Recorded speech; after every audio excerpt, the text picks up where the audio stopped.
Well, hello and welcome to the Mechanics Walking Talking Mock. As you can see, we are going to run through the June 2023 paper and hopefully look at the best way through your thinking and how you should be communicating your answers. Okay, so first up, we've got a nice short question to get started. We've got a car initially at rest, so I'm thinking when time equals 0, then our velocity is 0, and a straight horizontal road with constant acceleration. Immediately before I'm reading any further, I'm sort of thinking potentially this might be going rather suvatty. Okay, so we've got an acceleration and we want to find the speed after 5 seconds, and I know that I can just get started straight away on that the speed is just simply going to be the acceleration times the number of seconds that you're accelerating for to give 16 meters per second. It's good practice to put the units in. It won't be penalised in this case if you don't. Okay, next up we want the distance travelled, and so therefore I think it is suitable for me to use the equations of motion. I always like a low risk option. The scope for making sort of silly mistakes in the opening part of any paper is high, so therefore even more reason for summarising our information like that, putting units in just in case they do a little sneaky clash of units.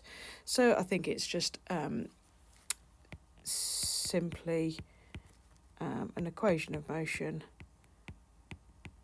that being the most suitable one.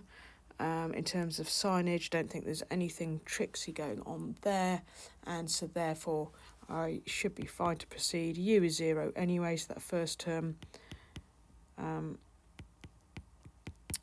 occur in this case. 5 squared is 25, and so therefore 40 metres is the answer.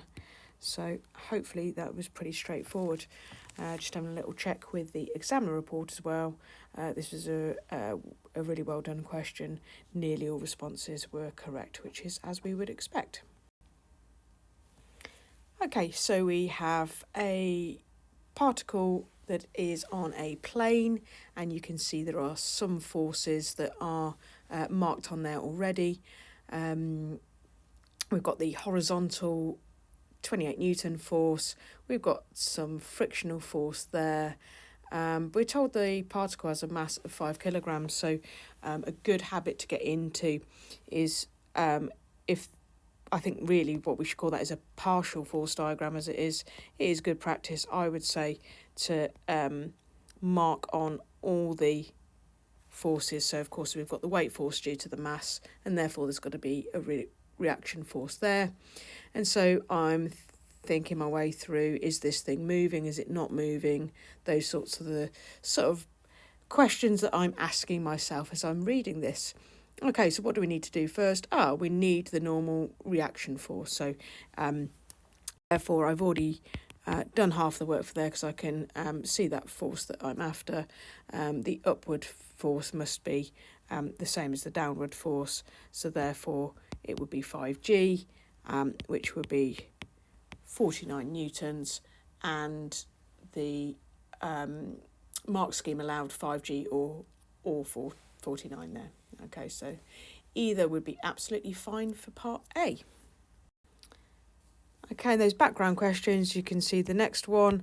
It is now telling me about some acceleration. Because there is a force associated with acceleration, I'm going to mark that onto my diagram as well. And I've got an assumption that's going to be moving in that way, because the 28 Newton force is the thing that's going to be making it move, and the friction is just going to be holding it back in some way. So that seems a sensible conclusion. Okay, so F in this case is the frictional force, so therefore we need to think about resolving everything that's occurring here is happening horizontally, isn't it? Okay, so what's making this accelerate? It is this 28 Newton force. The friction's holding it back, so it is the difference between these two forces that gives rise to the acceleration. So although it is the frictional force that I'm being asked to find, I think logic-wise, the way in which I like to put that equation together is the 28 Newton force that's giving it its pull along there. The frictional force is holding it back, and that would give us the mass times acceleration. So the acceleration is occurring because the fight between, or that particular acceleration is occurring because the fight between the 28 Newton force and the friction there. So then we can do a little bit of rearranging and calculation. So the 28 take away the 5 times 1.4 to give us a frictional force of 21 newtons. And for part C, we're going to use F equals mu r is moving, so frictional force is going to be at its maximum there. So using what we've got, we've done the reaction force. Actually, this is splitting up very nicely, hasn't it? Step by step, we could have gone straight in with a part C and awarded 4 marks for this whole thing, but they've sort of drip fed those things to you bit by bit, and a mu value of 0.43. It should be noted that from the question it asks you to do that for with 2 significant figures. Okay, so again, as I say, quite an accessible question. It was split into parts there where that helped us along the way. Reading the examiner report, the only thing that went wrong really was not considering all the forces for part B, and the correct level of accuracy was a cause of lost marks in part C. So you should be reminded, if it asks for a particular accuracy, then please follow those instructions, because if you can do all the mechanics, that's a bit of an annoying way to lose marks, is just because you're not rounded to the particular accuracy. Some questions penalise it more than others, but in this one they absolutely would penalise because it specifically states a number of significant figures. So in question 3 we have the vector for the velocity. So we have a velocity vector variable with time, and let's see what we have to do with that. So first of all, we need to find the speed of this particle at t equals 0. So clearly the first job must be to put t equals 0 into the velocity vector. So therefore a clear indication that that's our intention is a good plan. Just popping that lot in there. That needs a little bit of a tidy up, doesn't it? So 7i minus 3j, and be careful because we're asked for the speed, not just the velocity. So that's what I need to do next, is to find the magnitude of that. Good old Pythagoras, of course, will allow us to do that, which gives us 49 root 58, and then if you write that as a decimal, then 7.6. It will allow you to leave it as the exact form there, so root 58 was absolutely fine for that one. Reading the examiner report for that, the inevitable occurred. Some people just substituted in the t equals 0 and gave a velocity vector. It very much wants you for the speed there. So make sure you do a format check. You know, it isn't just a case of blindly checking our answers. We're checking for the correct accuracy. You're checking for writing answers in the correct format. Here we wanted the speed, not just the velocity vector. Slightly more challenging, perhaps for part B, we want the value of t when p is moving parallel to I plus j. So if I think of my vector I plus j, what that is saying is that the I component and the j component must be equal. So anything parallel to that, it might be that it's 2i plus 2j or whatever, doesn't matter. The key thing that we're being told there is that the I component must be equal to the j component. There are lots of different variations on those sorts of questions, so it is important that you take your time over that and decode that correctly. So in this particular case, I just need those two components to be the same. So what have we got? My I component is that quadratic there, and my j component is that quadratic there. So of course, what I want to do is to rearrange that into a suitable quadratic to go ahead and solve. And then how you proceed next probably depends on how old you are. If you're as old as me, then my automatic default is to take a quick look and go, yeah, factorises, happy days, job done. Some of you will probably just grab straight for your calculator and go, I can get my calculator to solve that quadratic. We're both right, it's fine. I just always check for quick factorisation because that's quicker than turning my calculator on, isn't it? Okay, so let's see what will give a sensible t value. I'm not in the business of travelling back in time, so I don't want a negative t. Therefore, t equals 2 is what we want. And actually, if you look at the mark scheme, it actually says t equals 2 only, i.e. you can't just blindly put t equals -5 and t equals 2 because we don't want a negative value there. So we've got some varying velocity in terms of t. So if I want the acceleration vector, then that will be the result of differentiating the velocity vector here. So I can go through t squared becomes 2t, minus 3t becomes -3. See you later, number 7. That's my I component. And doing the j component too, I reckon that is going to be 4t.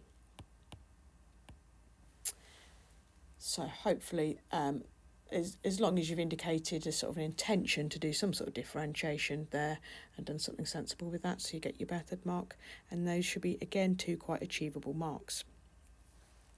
So on to part D, the value of t when the direction of the acceleration is perpendicular to I.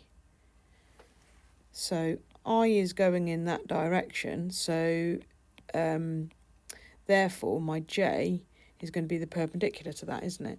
So essentially it's when I don't have an I component, that's the only way you can end up going perpendicular to I, so it must be when 2t take away 3 equals 0, and so when t is 3/2.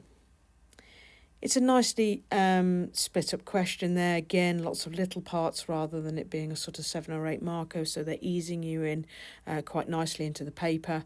I guess the 2 moments of sort of thought, reflection, problem solving that you needed was probably at this point deciding that the I and the j components are the same, and I guess at this point that if I'm moving perpendicular to I, then that I component has to be 0.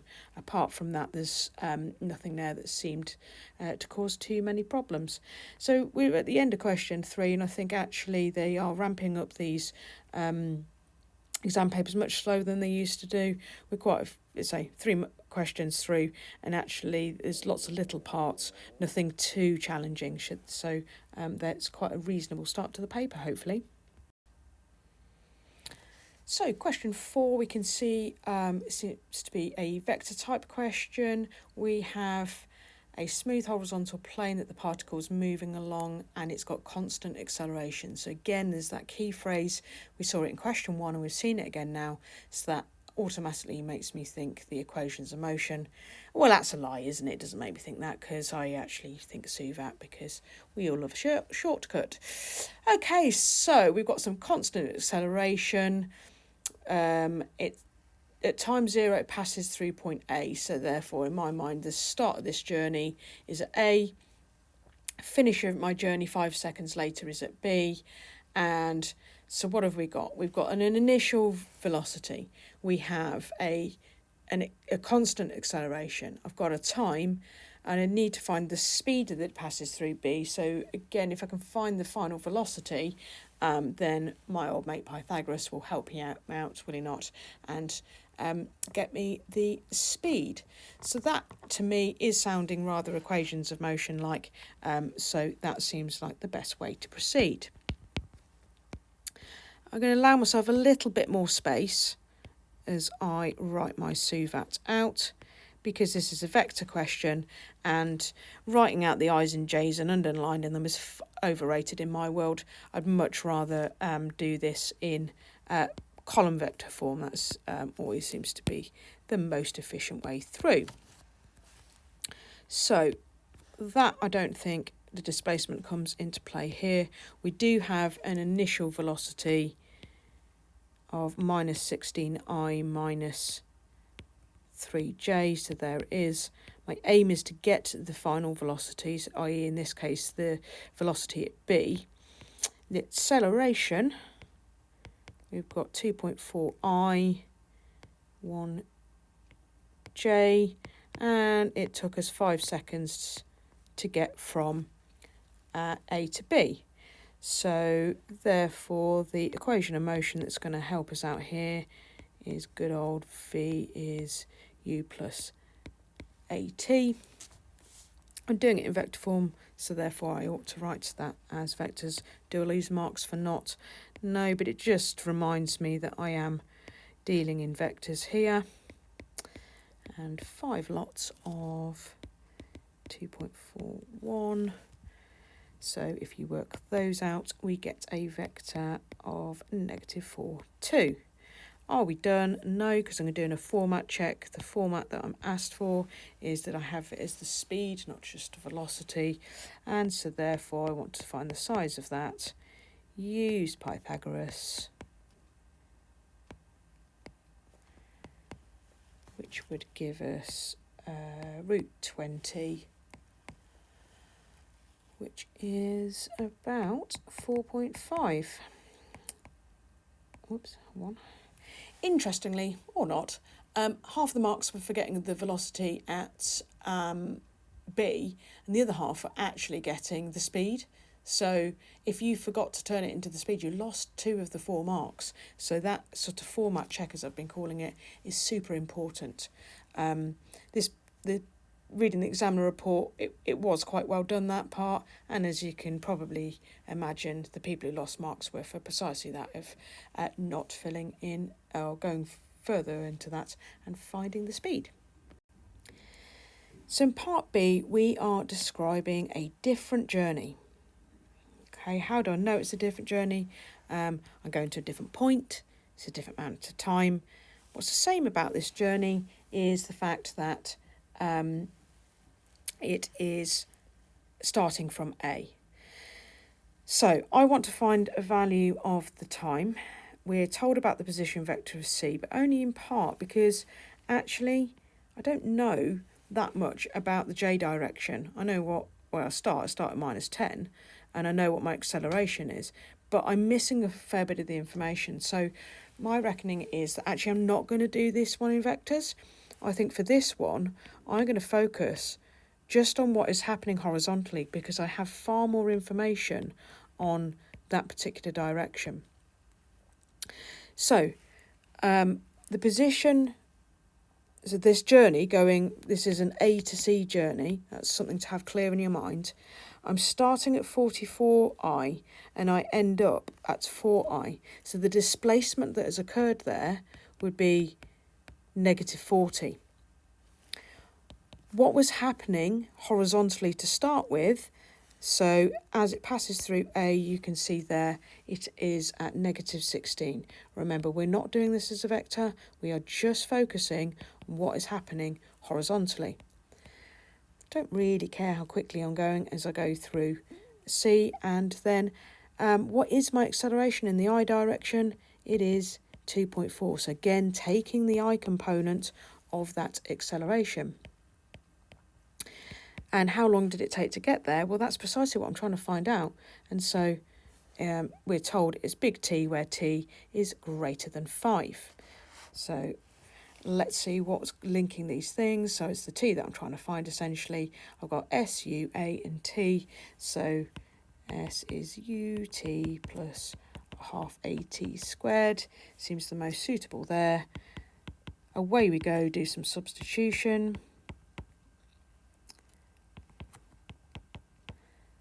2.4 for the acceleration, then a t squared. So that is a quadratic equation that needs tidying up. So let's do that. And I think that's a minimum requirement really that you have, if you look at any mark scheme, to have that simplified quadratic is really important. Okay, so if we do that, then we can get our t values of 10 and t value of 10 over 3. But, where is it? There, we've said that t is greater than 5, so therefore I can get rid of that one and say that the point C, or the particle passes through the point C at time is 10. So for part C, we want to find that value of C, and that value of C is the j component of the position vector. So therefore, that makes me think that I can focus on the j direction next. So why don't I do a SUVAP, but this time in the j direction. So I'm looking at what's happening vertically. So what's my starting point is here, isn't it? It's negative 10, and therefore wherever C is, I've also got that negative 10 to overcome. So if you think I need a 10 to get me to the neutral point of 0, and then whatever C is. So I need a C plus 10 for my overall displacement there. My starting velocity in the j direction there would be negative 3. Don't really care what's happening as I pass through C. My acceleration in the j direction is 1, and the time I've just worked out from part B is 10. And again, I'm going to go S is ut plus a half at squared. Do my substitutions. So C plus 10 was our displacement, minus 3 lots of 10, a half, 1, and then t squared. And so, I know what that is now, though, don't I? Let's change that to 10 squared. And so if we work that out, we get a C value of 10. So I said to you, at the end of question 3, everything was going quite swimmingly, straightforward. The phrases used in the examiner report here, that A was fine as long as people found the speed. Parts B and C, it used the word challenging. It's that kind of, what direction are you honing in on? What you're taking as your initial position? Are you doing it in vector form? Are you going to be better off doing it in integrating? There were more options, and as soon as there's choices to make, then that gets trickier. There are alternatives to the way that I have looked at this, and you're welcome to look at the different alternatives on the mark scheme. It is important to note that as questions get more complex, there's lots of different ways we can do these things, and mark schemes do reflect that. You can see sometimes up to 4 or 5 alternatives, and so hopefully you can find the solution that works for you. So I take one look at that diagram, and then I see the word projected, and so it doesn't take me too long to work out this is probably a projectiles question. So we're projected at 28 metres per second at an angle of alpha. So really, before proceeding any further, then I'd quite like to sort of annotate the diagram. That's going to be a 28 cos alpha. That's going to be a 28 sine alpha. And then I'm just reminding myself of the key facts of projectiles, that 28 cos alpha continues the same all the way through the journey. And the 28 sine alpha obviously is going to change because of the influence of gravity. So it's projected from the horizontal ground. It moves to t seconds, and passes through the point A. So the start of the journey does seem to be at 0, and the end of the journey seems to be about A, so it doesn't land back down to the floor in terms of looking at the total journey. So we've got the part A, the show that type question. We've got the ball is projected at that angle, and we know that it completes that journey of 40 in a time t. So for part A, that horizontal journey, so everything here we're looking at what's happening horizontally, it will be the time that is travelled, and as we've already mentioned, we're aware that it's projected off at 28 cos alpha at the start, and it remains like that throughout. So the horizontal component doesn't change there. So if we do a little bit of rearranging, not too much required here. We're not expecting it to be too much as well. A little bit of guidance can always be gained from the number of marks available, 2 marks. And what have I got there? Oh, yeah, I've got my common factor of 4, and job done. There's my 2 marks. So we've already looked at what's happening horizontally. It's pretty likely that the show that for part B then is going to be looking at what's happening vertically. So let's do exactly that. My preference, my arrow of positivity, I'm doing upwards. You can choose either. I think it's always important to do one, because then you can sort of, as you're putting each of these values, do it relative to that arrow. I've chosen upwards as positive because it's projected upwards, and so I find it easier to see it in that way. So when I'm travelling from O to A, then the displacement, compared with the height that I started, I was at 0, and that the height of A is at 20, so the overall displacement there will be 20. Initially, as I've annotated on my diagram, it's 28 sine alpha. Don't know, don't care about V, I guess. And relative to an upwards direction, the acceleration will be minus 9.8 meters per second squared, and that happens in time t. So what links all of those things? S is ut plus a half at squared. And then we can start putting in what we need. So 28, just easier to put that there. Sine alpha minus half of 9.8 is 4.9 t squared, and the displacement here is 20.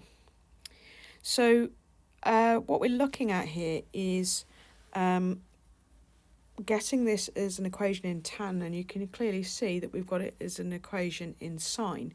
But more than that, we've got an equation currently in big T, and you can see that big T does not appear in this equation. So where you proceed with this, be guided by where you're trying to end up.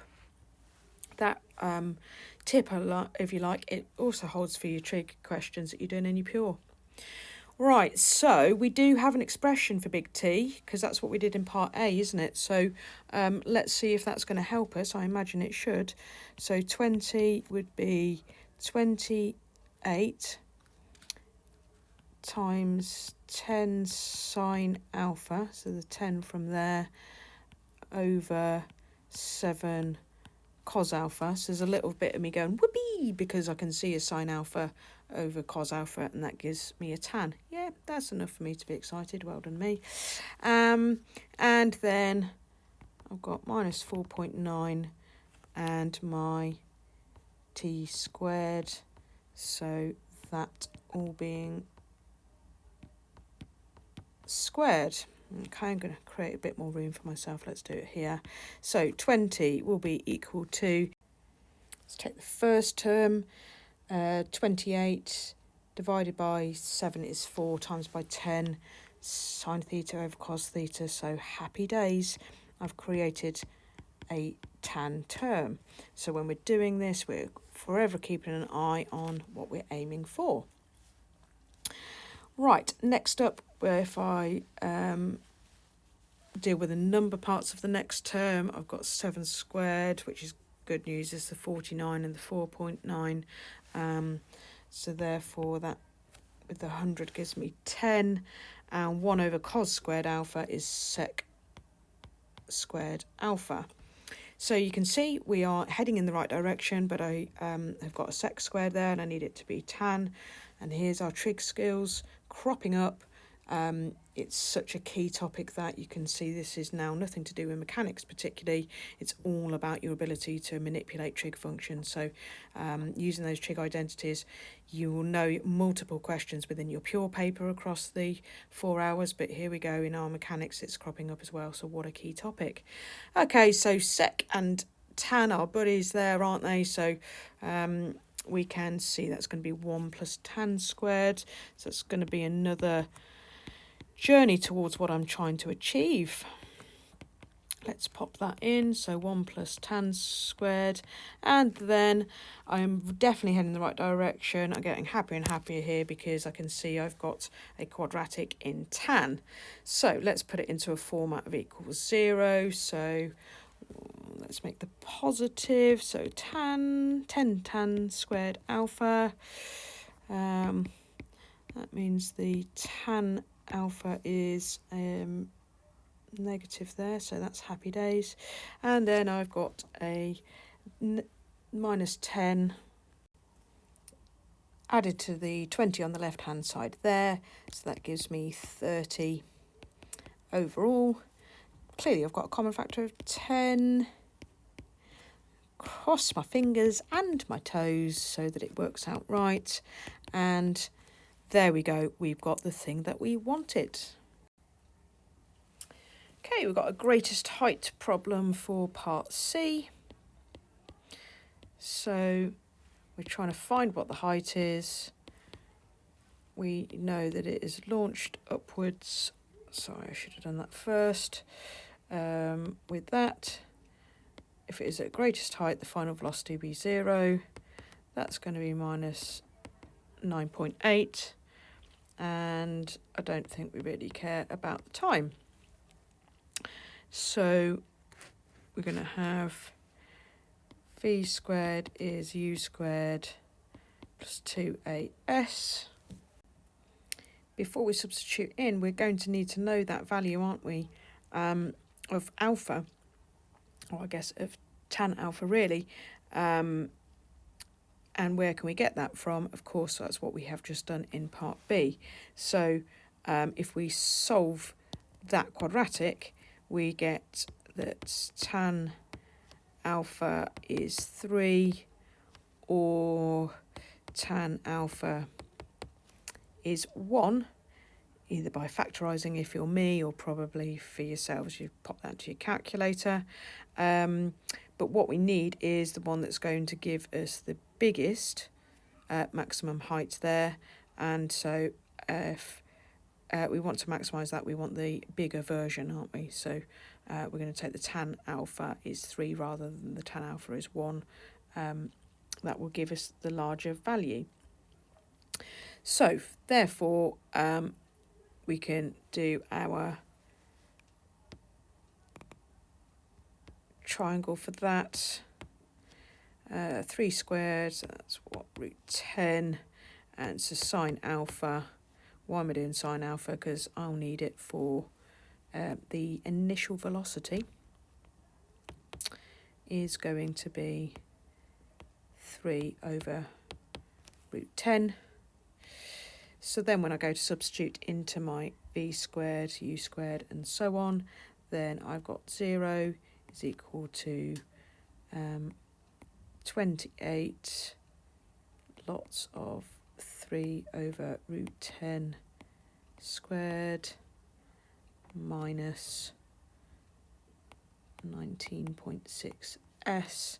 And so if we solve that, we get 36 metres.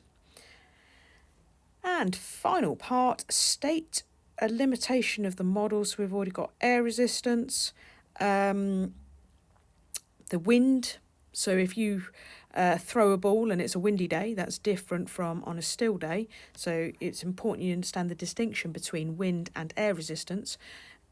Air resistance is cutting through the air particles that you've got there, where there's the wind is the movement of those. So wind would be the most obvious one to me there. If the ball has got spin on it, that would change the motion of it. One answer that's quite common to questions like this, but wouldn't be relevant in this case, is whether or not the ground is horizontal. The reason being is the journey is all about getting to point A. A is not on the floor, so it doesn't make any sense to worry about unless there's a massive great hill there, which I think not, otherwise you wouldn't have said it's horizontal. It being slightly out from horizontal wouldn't make a difference because you're not looking at a motion back down to the floor again. Okay, so what did the examiner report say for this? Part A was absolutely fine. Part B was very challenging.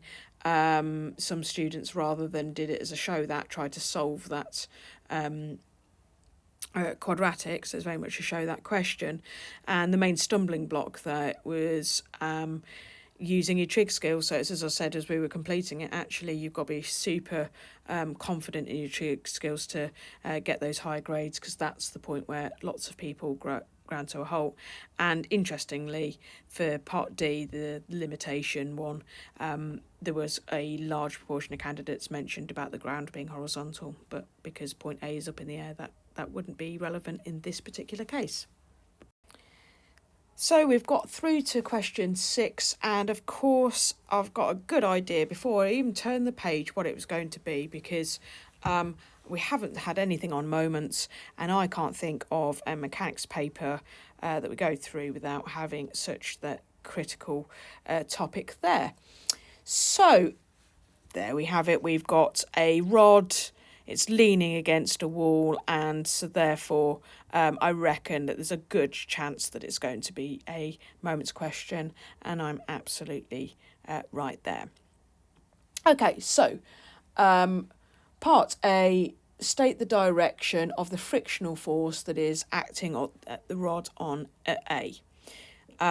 Well, before I start answering questions, I suppose I should do an enhanced version of my force diagram anyway.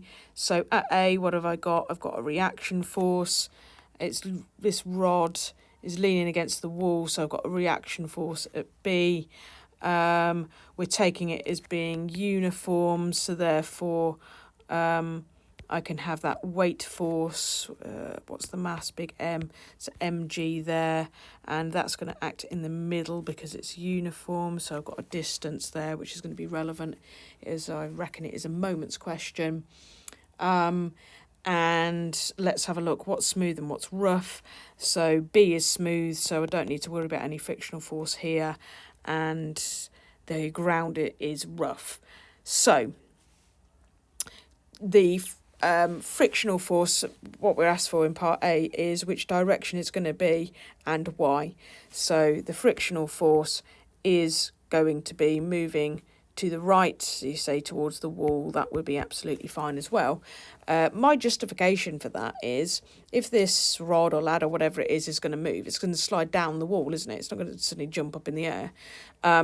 So therefore, as it slides down, then the motion of that rod would be to the left, and therefore friction would act to oppose that if it was going to move, and so therefore it goes to the right. Other things that you could have done is, if you're looking at this system is in equilibrium, so therefore forces to the left must equal forces to the right. Well, you've got one force RB that's going to the left, and therefore the one going the other way, the frictional force, must counteract to make sure this is in equilibrium. So it system's in equilibrium if the friction goes to the right. Most people got something that did work on that if you look at the examiner report. The only places where you kind of lost marks was if you sort of suggested that the thing is moving. It's very clearly in equilibrium, and so therefore any solutions that suggested there was some sort of movement did lose you the mark, even if you got the right direction and the right sort of idea. Anything like that lost you the mark. Okay, so moving on to part B, where we are asked to take moments about A. And that, I think, is really helpful. In the past, I think it was just show that, and then some of the decision making is being done for you there. You're taking the moments about A. Well, let's pause for a second and think why that's a good plan. On my enhanced diagram, I've got 4 forces, and 2 of those are acting at A. So if I want to find out more about this reaction force at B, if I take moments about A, then the only things that are going to come into play is going to be the mg and the rb, because everything else would have a distance of 0. So it would make sense to do that. So the reason why I'm mentioning and justifying that, I know you didn't need to for this question, but of course I can't tell you what's going to happen in the summer exam. It may well mean that you've got to make that decision, so that hopefully helps you. Right, so actually I shouldn't really be calling it RB. That is actually the force S, so that's what I'm trying to find, isn't it? So let's take moments about A. So the just changing my pen colour. The distance A isn't what I want. This mg is vertical. So what I need is that horizontal distance. So using my lovely trig skills, that's going to be A cos theta, because I want the adjacent. So mg cos theta will be equal to, and I need a distance here. The S force is acting horizontally, so I want a vertical distance. So what I want is that. So that distance there would be a 2a sine theta, wouldn't it? So therefore 2a sine theta times the S force is what I need. So S is going to be mg cos theta over 2. I'm sorry, I've lost an A from there, because it would be A cos theta, that distance there. My apologies. So 2A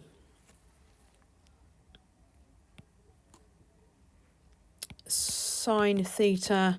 The reason why I noticed that, of course, was because then I wanted my A's to cancel. So I've got a half mg cos theta over sine theta is cot theta. Happy days, that's what we wanted. Okay, so we're told the coefficient of friction is mu. We've got tan theta is 3/4. Find the value of mu. So what I do know is that the S force must be equal to the frictional force, so horizontal forces in equilibrium. And so my frictional force is going to be equal to a half mg cot theta. That's what we did in part B.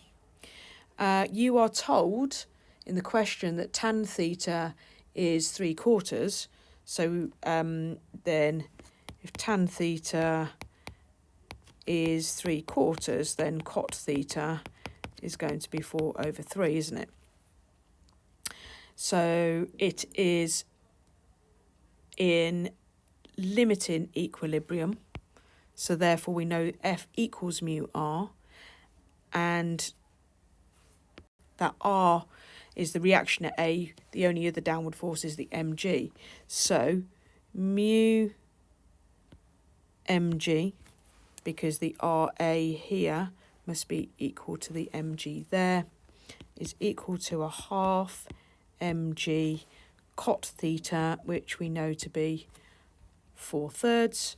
See you later, mg's. You cancel out, and so my mu is going to be 2/3. My quick double check, it's not foolproof, but my quick double check is that it is between 0 and 1, which is what I'd want. Seems quite generous, 5 marks for that, but of course you get a mark for recognising that the S is equal to the friction, you get an F equals mu r, getting the cot and so on, all those things, piece it together, actually you get your 5 marks, which is quite nice. Okay, so next up we have the magnitude of the resultant force acting on the rod at A. Okay, so let's have a little picture of what is happening there. So I have the point A, I've got that reaction force of mg, and I have the frictional force, if this is point A, of 2/3 mg. And so if I want a resultant, it's quite useful to do them sort of end to end, isn't it? So there and there, so there's my mg, my 2/3 mg, and what I want is that resultant force going there. Looks to me like I'm going to need some Pythagoras. So what have I got? I've got the mg squared, you could have taken that out to be fair, 2/3 mg squared, square root that, and therefore we get 1/3 mg root 13. Does it ask for it to be exact? No, it just needs to be in terms of m and g. You can do it like that. You could have root 13 over 9. You could have the decimal version. She says, looking at the mark scheme, 1.2. That would be fine as well. Okay, just a little modelling one there to finish us off. So in a new model, the rod is non-uniform. The centre of mass is closer to B, so we are shifting, so kind of somewhere up here. The new value for S is calculated, and we've got tan theta hasn't changed, so that's just saying that nothing's changed really. All we've done is our centre of mass has shifted there. So where did all these things come from? Our S came from looking, taking moments here, didn't it? Well, the moment is surely going to get greater here. This thing here is going to be greater because the distance isn't just a cos theta, because that distance there is longer, so the moment is greater, isn't it? Okay, so I would say it's larger because the moment of weight is greater. All right, let me look at the mark scheme, and in bold we need larger moment and weight about A in order to get the marks. So how did that go with the rest of the world looking at the examiner report? Most people managed to do part B. That was quite accessible. Lots of people weren't sure how to proceed for part C. That did cause some confusion, certainly with D as well. Resultant forces for some reason seemed to cause a bit of confusion, and not having all the keywords there were a problem. So people kind of worked out it is larger, but couldn't really justify why, and it's about that moment of weight being greater. There's the justification that we needed, so that the key words of the moment, weight, greater, all of that was needed, and that was the stumbling block. So that concludes our walking, talking mechanics.